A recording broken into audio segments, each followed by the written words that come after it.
Hello guys, welcome to this video. इस video में class 9 का बायोलॉजी का first chapter the fundamental unit of life को discuss करने वाले हैं। ठीक है, सो ये चैप्टर सेल्स के बारे में, ठीक है, सेल्स के बारे में, which is the fundamental unit of life, right. So इस दुनिया में जितने भी ऑर्गेनिजम्स हैं, जितने भी लिविंग थिंग्स हैं, सभी सेल्स का बना हुआ है।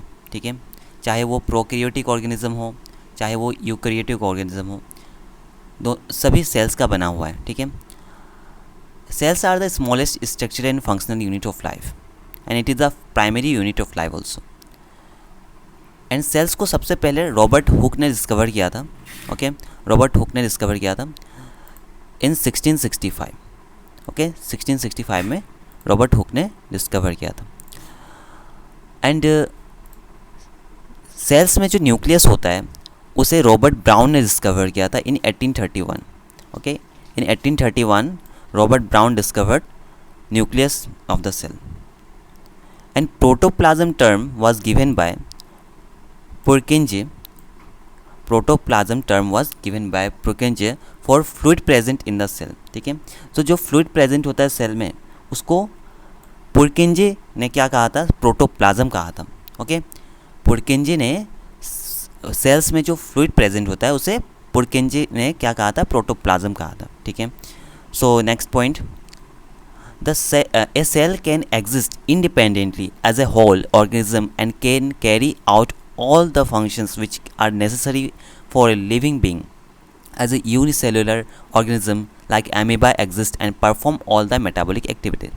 So एक सिंगल सेल भी इंडिपेंडेंटली एग्जिस्ट कर सकता है। ठीक है, इसका एग्जाम्पल हो जाएगा एमीबा, यानी कि ए सेलुलर ऑर्गेनिज्म का एग्जाम्पल हो गया एमीबा।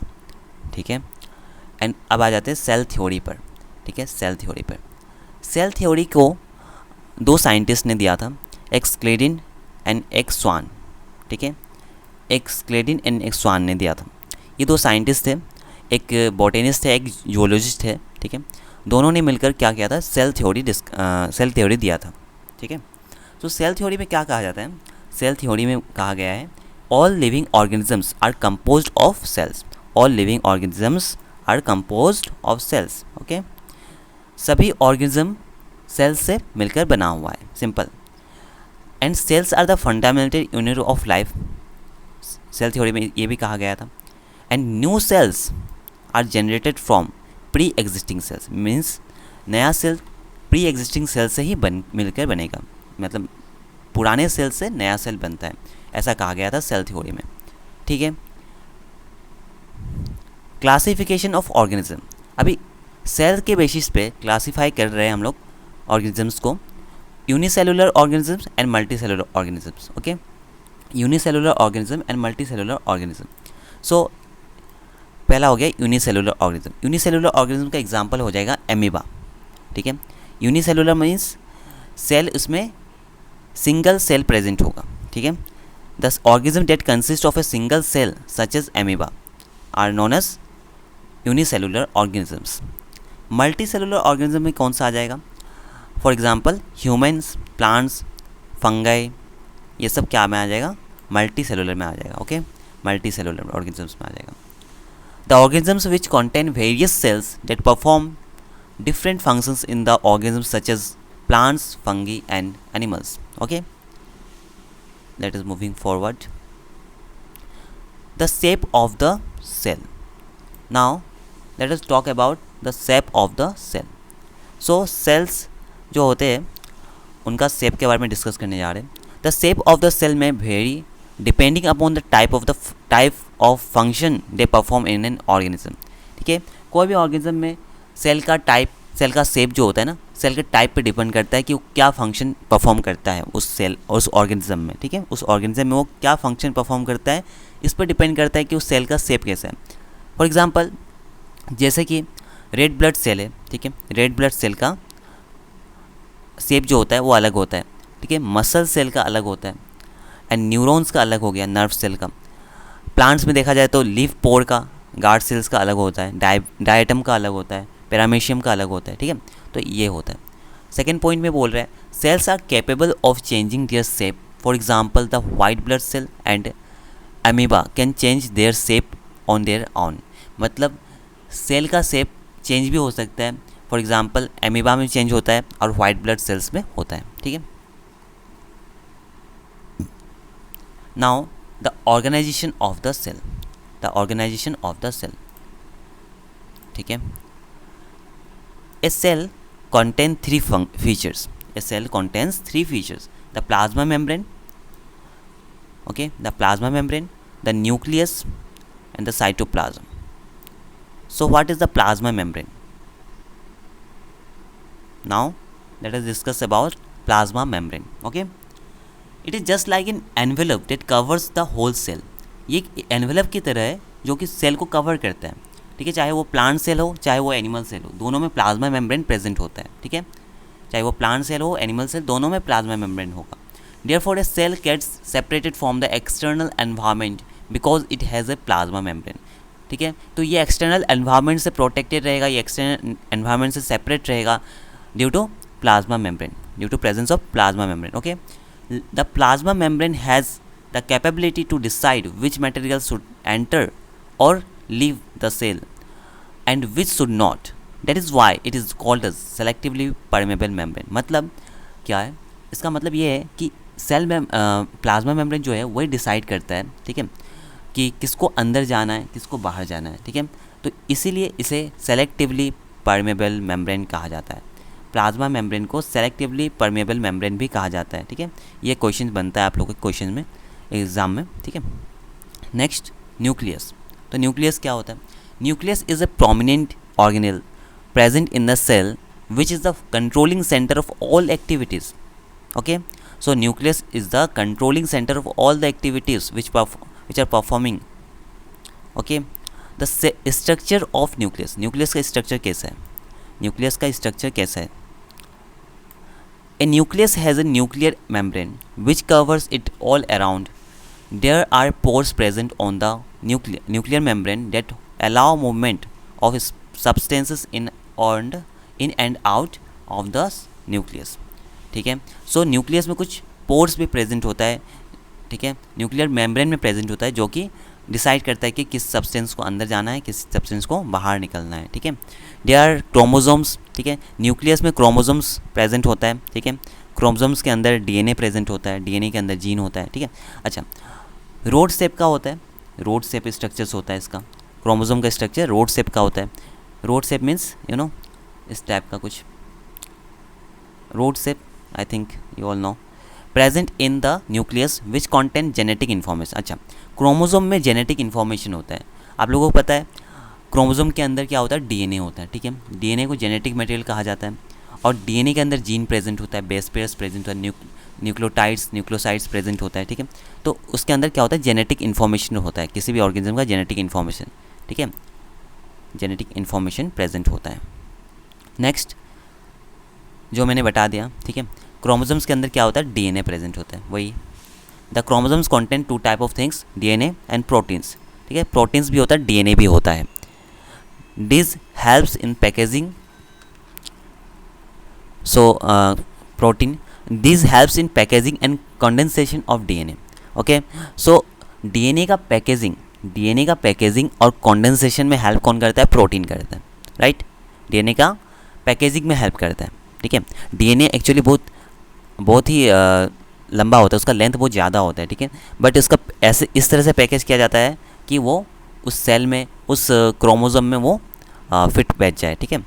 नेक्स्ट आ जाता है साइटोप्लाज्म। साइटोप्लाज्म किसे कहा जाता है? जो the fluid present in the plasma membrane has a fluid substance in it which is called the cytoplasm, okay. So cytoplasm क्या है? एक तरह का फ्लूइड है जो कि सेल के अंदर होता है, ठीक है। The cytoplasm contains several organism, ठीक है। साइटोप्लाज्म में बहुत सारे ऑर्गेनेल्स प्रेजेंट होते हैं that can perform distinct function of the cell, okay. Cytoplasm में अलग अलग तरह का ऑर्गेनेल प्रेजेंट होता है जिसका फंक्शन अलग अलग होता है, ठीक है। Functions of cytoplasm, it supports and suspends the cell organelle and molecules, so it supports and suspends the cell organelle and molecules, okay. Next point of cytoplasm, function of cytoplasm. The cellular process occur in cytoplasm such as formation of protein. ठीक है, तो formation of protein कहाँ पे होता है? Cytoplasm में होता है। And it allows movement of substances in the cell such as hormones and it dissolve cells wastage. So cytoplasm क्या करता है? सेल के सेलुलर वेस्टेज को भी डिजॉल्व कर लेता है।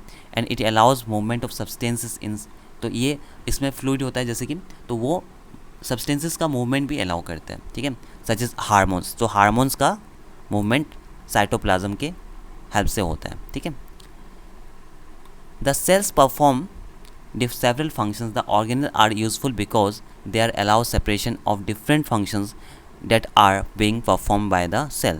So कुछ ऑर्गेनल प्रेजेंट होता है सेल्स में। ठीक है, तो वो सब ऑर्गेनल का नाम यहाँ दिया हुआ है। ठीक है, सो वो सब ऑर्गेनल क्या क्या हो जाएगा? First endoplasmic reticulum. ठीक है, एंडोप्लाज्मिक रेटिकुलम के बारे में नीचे में हम लोग डिस्कस करने वाले। ओके, सेकेंड है गोल्जी अपैरेटस। ठीक है, next lysozymes, next mitochondria, next plastids. ठीक है, ये सब क्या है? सेल ऑर्गेनल्स है। ठीक है, next vacuoles, next centrioles, 8 number ribosomes, next peroxisomes. तो ये सब क्या है? सेल ऑर्गेनल्स है जो कि बहुत ही इंपॉर्टेंट एक्टिविटीज़ परफॉर्म करती है सेल में। First endoplasmic reticulum. So endoplasmic reticulum का ये स्ट्रक्चर दिया हुआ है यहाँ पे, आप लोग देख सकते हैं। एंडोप्लाज्मिक रेटिकुलम कुछ इस तरह का होता है। स्मूथ एंडोप्लाज्मिक रेटिकुलम भी होता है। ठीक है, स्मूथ एंडोप्लाज्मिक रेटिकुलम भी होता है ये वाला, और रफ एंडोप्लाज्मिक रेटिकुलम भी होते हैं। ठीक है, सो रफ एंडोप्लाज्मिक रेटिकुलम में राइबोसोम्स प्रेजेंट होते हैं। ठीक है, राइबोसोम्स प्रेजेंट होता है जो कि प्रोटीन सिंथेसिस का काम करते हैं। और smooth endoplasmic reticulum lipid synthesis का इसका फंक्शन होता है, लिपिड सिंथेसिस। ठीक है, इस देखिए रफ वाला में क्या है? राइबोसोम्स प्रेजेंट है, ये वाला राइबोसोम्स प्रेजेंट है, ये वाला। ठीक है, ये वाला, ये सब क्या है? राइबोसोम्स है। जो येलो कलर का दिख रहा है ना, ये सब क्या है? राइबोसोम्स है। ठीक है, और ये सब का काम होता है प्रोटीन सिंथेसिस का। और स्मूथ में इसका स्मूथ का काम होता है आपका लिपिड सिंथेसिस का। ठीक है, the structure of ER means endoplasmic reticulum is quite similar to that of the plasma membrane. So it is quite similar to plasma membrane. Okay, plasma membrane. It is network-like structure which consists of a membrane-bound tubes and sheets. There are two types of ER. मैंने बता ही दिया, rough ER and smooth ER. Rough ER means rough endoplasmic reticulum. Smooth ER means smooth endoplasmic reticulum. Rough endoplasmic reticulum responsible होता है for protein synthesis. ठीक है, for protein synthesis, and they give a rough texture to the cell. They give a rough texture to the cell. Smooth endoplasmic reticulum lipids और fats का synthesis करता है। ठीक है, अच्छा next functions of ER, transportation of material between different parts of the cytoplasm and also between the nucleus and cytoplasm. ठीक है, next folding of proteins which are synthesized by ribosomes on RER। Next detoxifying poisons and drugs out of the cell and it is the function of SER। ठीक है, तो ये 3 functions हैं endoplasmic reticulum का। Exam में question बन सकता है, इंपॉर्टेंट क्वेश्चन बन सकता है ये। ठीक है, गोल्जी अपैरेटस। नेक्स्ट आ जाता है गोल्जी अपैरेटस। गोल्जी अपैरेटस का स्ट्रक्चर कुछ इस तरह होता है। ठीक है, कुछ इस तरह का होता है। इसमें ल्यूमेन प्रेजेंट होता है। ठीक है, सिक्रेटरी वेसिकल होता है। ठीक है, न्यूली फॉर्मिंग वेसिकल भी बन रहा है इधर में, मतलब इधर से सिक्रेटरी वेसिकल भी है, इधर में न्यूली फॉर्मिंग वेसिकल्स भी है जो कि बाद में सिक्रेटरी वेसिकल में कन्वर्ट हो जाएगा। ठीक है, बाद में ये सिक्रेटरी वेसिकल में कन्वर्ट हो जाता है। क्रिस्टर्नी भी होता है, सिस फेस होता है इसमें। ठीक है, इनकमिंग ट्रांसपोर्ट वेसिकल होता है, ये इनकमिंग वेसिकल हो गया। ये क्या हो गया? सिक्रेटरी वेसिकल हो गया, ये आने वाला हो गया, और ये निकलने वाला, सिक्रेटरी मतलब निकलने वाला हो गया। ठीक है, तो इस तरह से होता है इसमें। नेक्स्ट, अच्छा गोल्जी अपैरेटस के बारे में कुछ यहाँ पे दिया हुआ है। कैमिलियो गोल्जी एक साइंटिस्ट थे जिसने गोल्जी अपैरेटस का नाम दिया था, जिसने डिस्कवर किया था इसको। ठीक है, जिसके ऊपर नाम है ये। So it contains vesicles that are arrange parallel in stacks. ठीक है, this stacks are called cisternae. Okay sorry, क्रिस्टर्नी।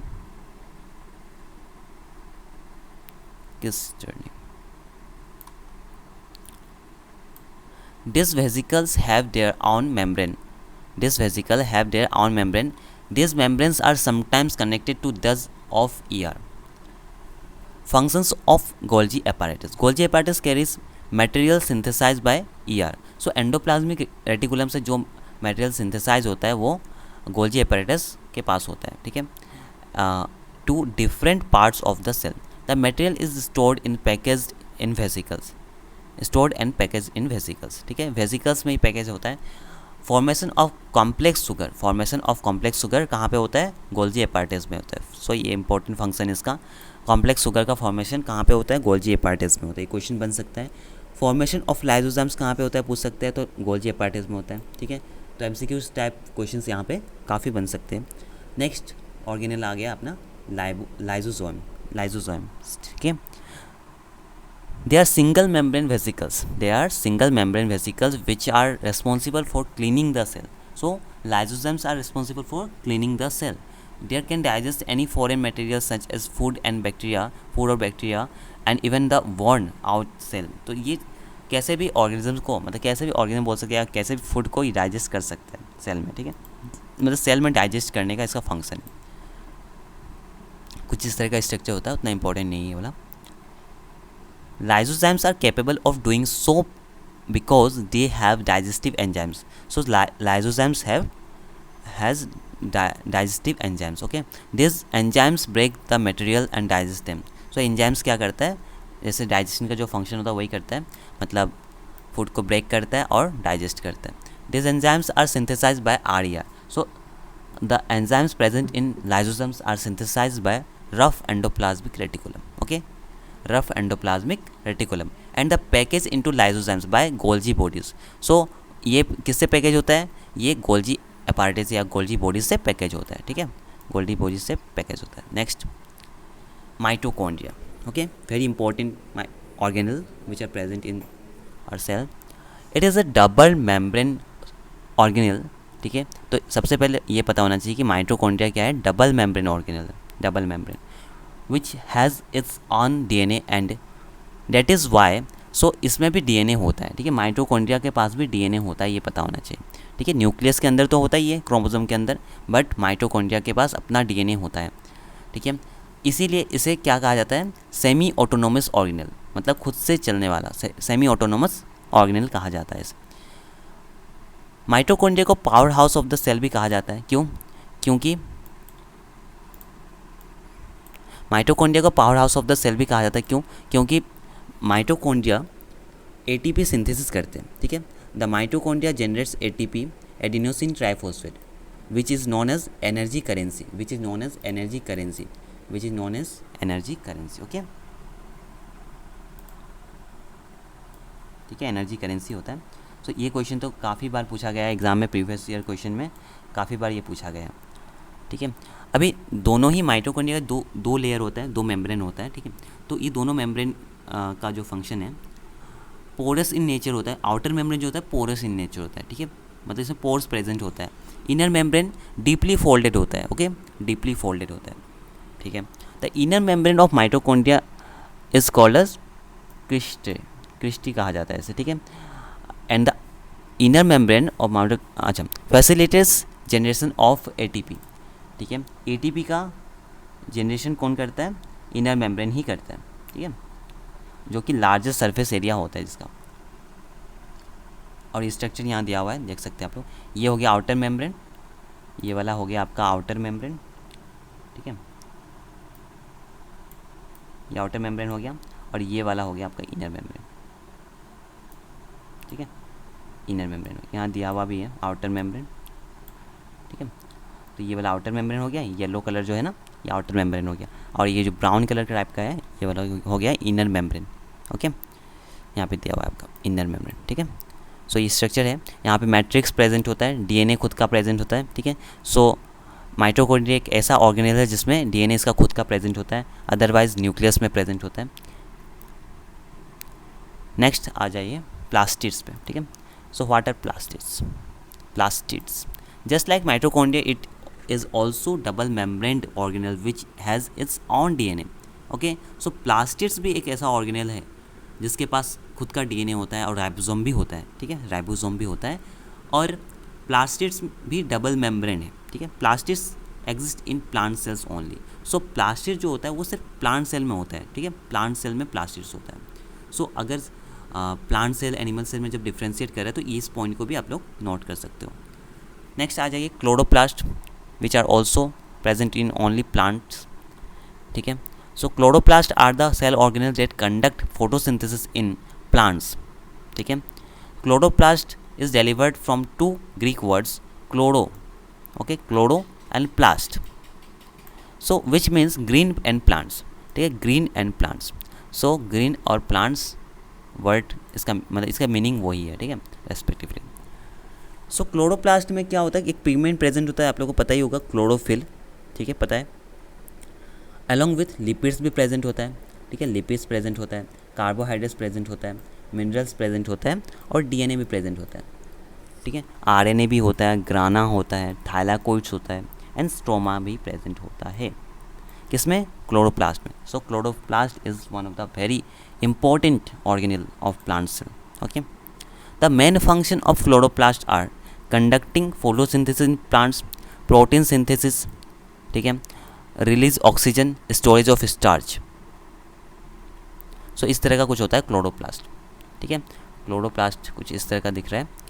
Inner membrane इसके पास, इनर मेम्ब्रेन स्पेस है, ठीक है, मतलब दो मेम्ब्रेन के बीच में स्पेस है। आउटर मेम्ब्रेन है, ठीक है, ये इनर मेम्ब्रेन हो गया, ये वाला हो गया आउटर मेम्ब्रेन, ये हो गया इनर मेम्ब्रेन स्पेस, ठीक है। उसका स्ट्रोमा, स्ट्रोमा एक एक्वस फ्लूइड है जो कि आपका क्लोरोप्लास्ट में प्रेजेंट होता है। ल्यूमेन मतलब इनसाइड थाइलाकोइड, थाइलाकोइड के अंदर होता है। ये जो बाहर वाले को क्या बोल रहा है, थाइलाकोइड बोल रहा है, ठीक है, इसको थाइलाकोइड बोल रहा है, और अंदर वाले को ल्यूमेन बोलते हैं, ठीक है, और इस दोनों को ज्वाइन करने वाले को लेमिला बोलते हैं। ये हो गया थाइलाकोइड, ठीक है। Next,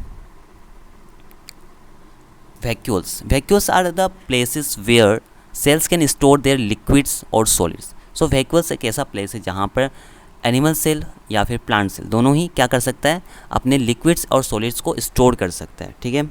they are present in both plants and animals, but the plant vacuoles are bigger in size, okay. So plants vacuoles are bigger in size, this is the important points, and animal vacuole is smaller as compare to plants, ठीक है। So plant cell vacuole और animal cell vacuole में क्या difference है, let us check. Plant cell vacuoles store all the materials that is required for the plant to stay alive, okay, such as water, ठीक है, water भी store करता है। Animal cell vacuoles contain food items in unicellular organisms, ठीक है, unicellular organisms में animal cell vacuole क्या करता है, फूड आइटम्स को स्टोर करता है। Next point, plant vacuoles maintain the turgidity of the plant cell, ठीक है, turgidity of the plant cell को मेंटेन करने में प्लांट वैक्यूल्स का हेल्प होता है, मतलब होता है, ठीक है। Animal vacuoles can also expel water and waste out the cell. Plant cell generally contain a single large vacuole. Animal cell contains several small vacuoles. Plant vacuoles are present in the center of the cell, ठीक है, cell के centre में present होता है, जबकि animal vacuoles are spreaded throughout the cell. Animal vacuoles जो होता है वो थ्रू आउट द सेल होता है, ठीक है, मतलब पूरे सेल में होता है। Next, type of vacuoles. So these are the three types of vacuoles: sap vacuoles, contractile vacuoles and food vacuoles. Now next organelle जो है वो है अपना centrioles. A centriole is a small set of microtubule arranged in a specific way. Their main purpose is to help the cell in cell division. So centrioles जो होता है इसका main function क्या है, सेल डिवीज़न में ये help करता है, ठीक है, सेल डिवीज़न में ये हेल्प करता है, ठीक है, सेल डिवीजन में हेल्प करते हैं। They are found near the nucleus, ठीक है, न्यूक्लियस के पास होता है, but they can be seen only during the cell division, ठीक है, न्यूक्लियस के पास होता है बट इसको सेल डिवीजन के सामने पास में, मतलब सेल डिवीजन के समय में ही देखा जाता है, ठीक है। They are found in pairs and form a special substance called centrosomes which appears near the nucleus, ठीक है। When the cell divides, centrosomes divides into two parts and each part moves to opposite sides of the cell, ठीक है। जब cell divide होता है ना तो क्या होता है, सेंट्रोजोम्स डिवाइड होता है 2 पार्ट में, ठीक है। Each part moves opposite side of the cell, दोनों ही पार्ट ऑपोजिट साइड में जाने लगते हैं, मूव होने लगता है, ठीक है, कुछ इस तरह से। तो इस जगह सेंट्रोजोम प्रेजेंट होता है, ठीक है, ये सब को सेंट्रियोल्स बोलते हैं। Next ribosomes, they are cell organism responsible for protein synthesis. So what is the main function of ribosome? Protein synthesis, ठीक है। तो ये क्वेश्चन पूछा जाता है, प्रोटीन सिंथेसिस का फंक्शन होता है, ठीक है।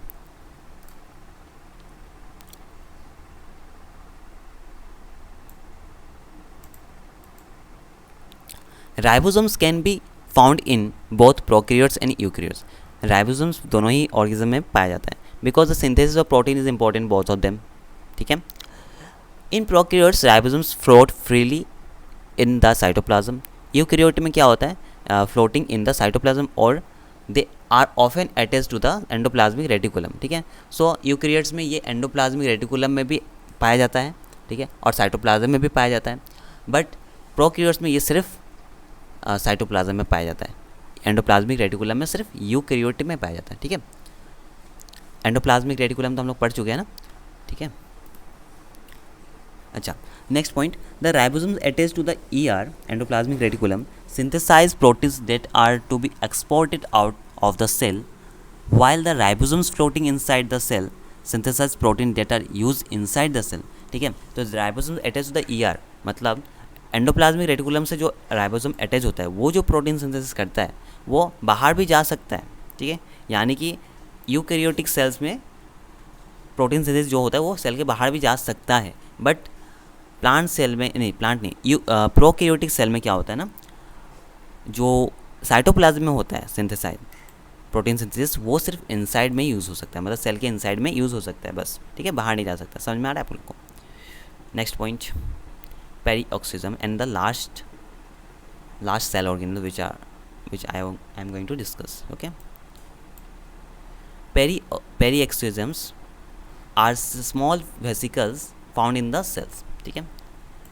ये स्मॉल वेसिकल्स है जो कि सेल्स में पाया जाता है। This enzymes are use to break, ठीक है, ये एक तरह का एंजाइम है जो कि ब्रेक करने में हेल्प करता है toxic materials inside the cell. They digest the fatty acids, ठीक है, फैटी एसिड्स को डाइजेस्ट करता है, as well as the amino acids by carrying out oxidation reactions in the cell. They are also responsible for digestion of alcohol in the human body. Hence, the liver contains a large number of peroxisomes. ठीक है, तो liver के पास ज़्यादा होता है क्योंकि उसमें digestion का बहुत मतलब फंक्शन होता है कि नहीं। सो यहाँ तक आप लोगों का चैप्टर कंप्लीट हो गया। इस चैप्टर का इंपॉर्टेंट पॉइंट मैंने यहाँ पे कवर कर दिया है यहाँ तक, ठीक है। और कुछ इसमें NCERT का सॉल्यूशंस भी मैंने यहाँ डाल दिया है, ठीक है। ये PDF में वीडियो के डिस्क्रिप्शन में डाल दूंगा, आप लोग वहाँ से डाउनलोड कर सकते हो और ये सब क्वेश्चन आंसर को आप लोग नोट डाउन कर सकते हो, ठीक है। इसमें NCERT का सॉल्यूशन है, आप लोग देख सकते हो, ठीक है।